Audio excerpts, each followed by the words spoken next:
हम ही वो रीजन है जिसके यहाँ पे 70 साल की हुकूमत ने हमें आपस में सिर्फ लड़वाया है, लेकिन अगर किसी ने फैसला किया है तो वो आप हो और आपकी सरकार है। जिस होम मिनिस्टर को सुनने के लिए आज यहाँ पे आप हो, आपके इस वक्त का असल मतलब तब निकल पाएगा कि आप एक जज्बे के साथ उनको यहाँ से एक मैसेज और पैगाम दें कि मुल्क,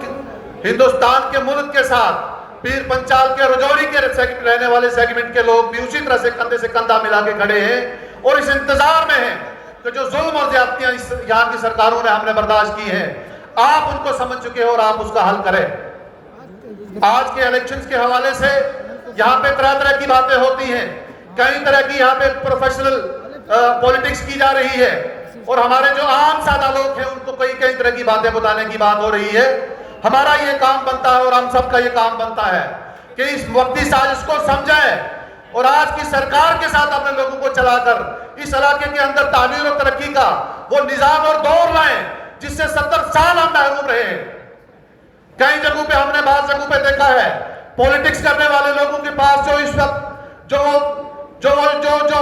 जो लोगों के साथ स्लोगन्स वो दे रहे हैं, मैं कहता हूं वो समझने की बात है कि क्या स्लोगन्स हैं वो और क्या चीजें हैं उनके पास जो आज हमें बताने आए हैं। जो पार्लियामेंटेरियंस, जो एक्स मिनिस्टर्स आज इस इलाके के अंदर एलायंस के आ रहे हैं, वो कभी न कभी गवर्नमेंट ऑफ इंडिया के अंदर मिनिस्टर्स थे, उनके पास ताकत थी यहाँ पे काम करने की, लेकिन उन्होंने कोई काम इस इलाके के लिए नहीं किया। आज सरकार उनको खाली हाथ, जब उनके हाथों में कुछ नहीं है तो हमारे इलाके के अंदर बेनती है कि आप जाओ वहां पे लोगों के अंदर पॉलिटिकल बातें करके उनको अपनी तरफ खींचो। ये कैसे पॉसिबल हो सकता है? हमने आपको वोट दिए, आपकी सरकारें बनाकर आपकी सरकारों को देखा और बर्दाश्त किया और हम आज तक आपसे हक मांगते रहे, लेकिन जब हक देने की बात आती है तो अब आज तक हमें हक क्यों नहीं दिया? हमारे यहाँ के रजौरी के हवाले से अगर हम बात करें, यहाँ पे जितनी भी पॉलिटिक्स जो यहाँ पे हमारे खिलाफ जो यहाँ पे पेश की जा रही है, वो सारी डराने की पॉलिटिक्स है, वो सारी इमोशंस की पॉलिटिक्स है, वो सारी इस वक्त की पॉलिटिक्स है। उन तमाम चीजों से अपने आप को हमने ऊपर रखना है। अगर आज के वक्त में हमने इन चीजों को नहीं समझा, एक इंसान के खिलाफ, एक पार्टी के खिलाफ जो प्रोपेगेंडा यहाँ पे बिछाया जा रहा है, वो एक वाज़ेह पैगाम है कि वो हमारी आने वाली नस्लों के हक में नहीं है। वो हमारे साथ होने वाले जो हमारे हक में जो हुए बड़े फैसले हैं उस हक में नहीं है। यहाँ पे दोनों कम्युनिटीज के लोगों को लड़ाने वाला है और आज की सरकार ने दोनों कम्युनिटी को एक पेज पे लाया है। वो इसलिए क्योंकि उनको ये महसूस और एहसास हुआ है कि अगर सबसे ताकतवर कोई कौम इस इलाके के अंदर बसती है जम्मू कश्मीर के अंदर, वो रजौरी, पुंछ के गुज्जर और पहाड़ी लोग हैं। मैं आज के स्टेज से आपको ये वाज़ेह पैगाम देना चाहता हूं कि आप लोग आपस में इत्तेहाद रखो और इस बात की उम्मीद रखो कि जितनी भी डेवलपमेंट हमारे इलाके में हो सकती है वो आज की सरकार के पास है और जो लोग खाली हाथ रैली में बैठे हुए हैं उनके पास हमें देने के लिए कुछ भी नहीं है। जब उनके पास था,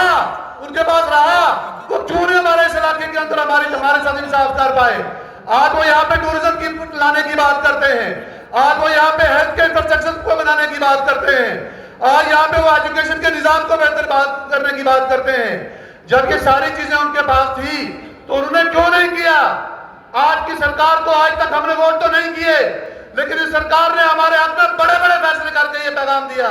कि जहां भी जाति होगी वहां पे नरेंद्र मोदी होगा,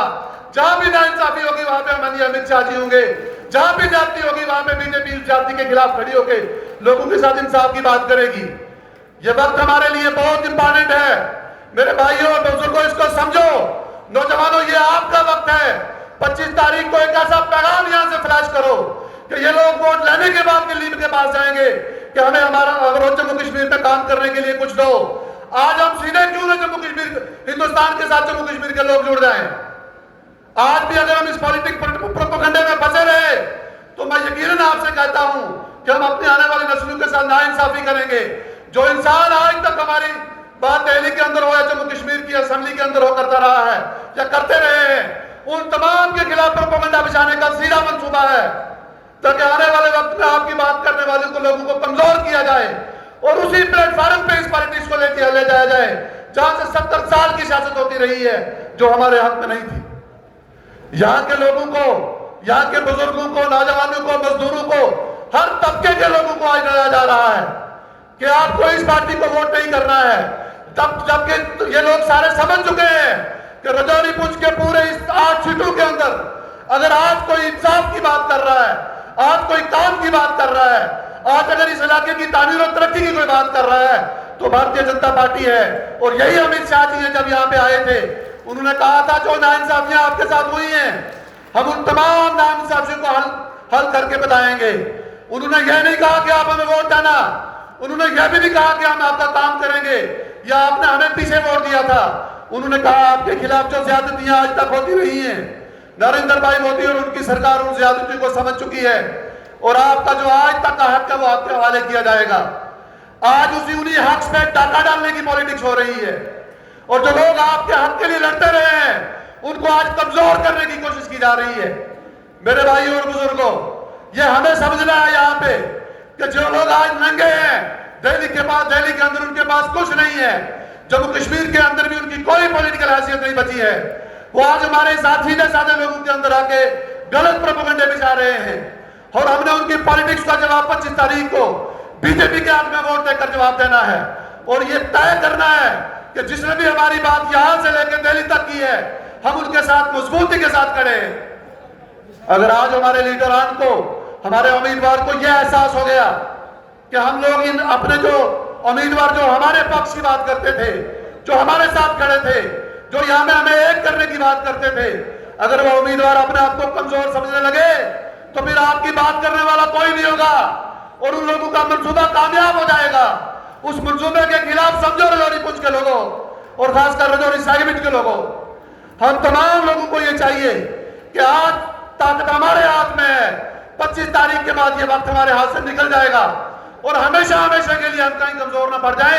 इस वक्त का हमें सही तरीके से इस्तेमाल करना है। आज जो लोग हमारे हमदर्द बन रहे हैं यहाँ पे हमारे कम्युनिटीज के नाम पे या रिलीजन्स के नाम पे, ये लोग कहां थे पीछे जब हमारे साथ नाइंसाफियां होती रही हैं? जब जम्मू कश्मीर के असेंबली में थे या असेंबली के बाहर थे या गवर्नमेंट ऑफ इंडिया के सामने हमारी मजबूरी और बात करते वक्त ये लोग कहां थे? ये लोग तो आज इलेक्शन भी लड़ पाते अगर गवर्नमेंट ऑफ इंडिया हमारे लोगों के साथ यहाँ पे इंसाफ ना करती। और आज मैं ये कहता हूँ इस दायित्व से कि अगर हमारी यहाँ पे गुज्जर बरादरी और पहाड़ी बरादरी मिल जाए तो ये इलाका बहुत दूर तक निकल सकता है, क्योंकि आज गवर्नमेंट ऑफ इंडिया के में और नरेंद्र भाई मोदी जी के सहन में रजौरी पुंछ का इलाका जम्मू कश्मीर में सरे फरिश्त है और वो ये समझ चुके हैं कि नाइंसाफियां यहाँ पे हुई हैं। हम अपने अपने इलाकों के अंदर काम कर रहे हैं और ज्यादा मजबूती से काम करने की जरूरत है और ये बताने की जरूरत है कि ये जो साजिश है वो हमारे उम्मीदवारों के खिलाफ नहीं है। उनकी दुश्मनी हमारे उम्मीदवारों के साथ इसलिए है कि ये उम्मीदवार हमारी बात करते थे, इन्होंने वकालत की है हमारे साथ इंसाफ करवाए, दोनों भाइयों को एक किया है, दोनों कम्युनिटीज की तरक्की की बात की है। और मैं ये कहता हूं कि आज की इस मजबूत सरकार के पास हमें और बहुत कुछ लेकर जाना चाहिए